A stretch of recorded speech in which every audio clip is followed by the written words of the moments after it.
কে ভাই কি চাই আছা? তোকে চাইছো দে ভাই, আর কি করবি? তুই জিগালে রূপ ধরি আইছে। কে কি হল? মই কি করলো তোক? কালি বোলে আপিস আবাজে মার খাইছে, তই শুনা পাইছিলো। এই মহন্তের বাড়িত বোলে কুবাইছিলে তোক, ধরা হাপ কুবা দি। তোক কোনি কলা এগলাখান কথা? তই ক'ত গম পালি? এলা মিছা কথা যা, নহয় এগলা বদনাম নেদবি মোক। মই মিছা কথা কব আহিছো? মোক শিকাব আহিছে তই? তই তই কালি যাই পেলাই তাতে কোব খনাই তোক তাতে বান্ধি বান্ধি কোবা না কঁঠালত তলত মহনাতৰ বাৰীত, তই মোকে শিক আৰু।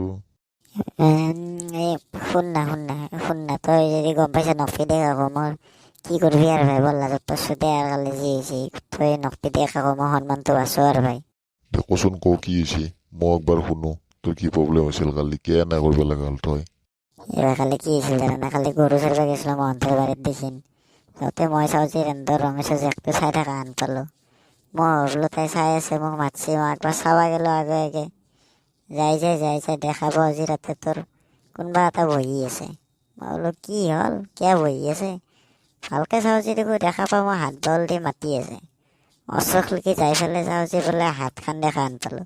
মই পিছমকা খেৰৰ বুজি পেলাই যাই পেলাই হাত খান উগে পেলাই মই ধৰলো, ধৰন্তে চাওঁ যে কিবা পিছাল পিছাল। কিহত ধৰলো? অলপ পিছত যে গম পাওঁ মই ৰন্ধৰ গৰুটোৰ লেউতালত ধৰি আছো মই ৰমেশৰ জেক বুলি।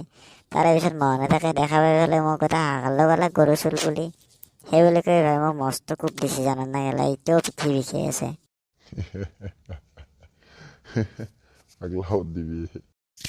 দে এখন নাই দে, এইবিলাকৰ পৰা অলপমান চাই চিতি চলবি আৰু যাবি না এনকে বাহঁতৰ খুব খাবা। ভৱিষ্যতক লৈ অলপ চাই চিতি চলবি। দে। আর হাততে হওয়া দে আর ভগবান নকরক আর কেউ নাযাব মই ইনকে যাব। নমস্কাৰ এই বোলো আৰু আজিৰ পৰাই নাযাতে ভাই। তেৰা সকল আপোনালোকৰ কেনে লাগিল জনাব। আৰু চেনেলটো ছাবস্ক্ৰাইব কৰি দিব যদি অলপমান ভাল লাগছে। আগক লাগি ক'ব কেনে আনকে বনব লাগে। আৰু যদি কিবা দিয়া পৰামৰ্শ থাকে অলপমান দিব আমাকো, আমিও নতুনহে। আপোনালোকে আশীৰ্বাদ কৰক আমি যাতে আগক লৈ ভালে যাব পাৰোঁ। আজিলৈকে শুভৰাত্ৰি, ধন্যবাদ।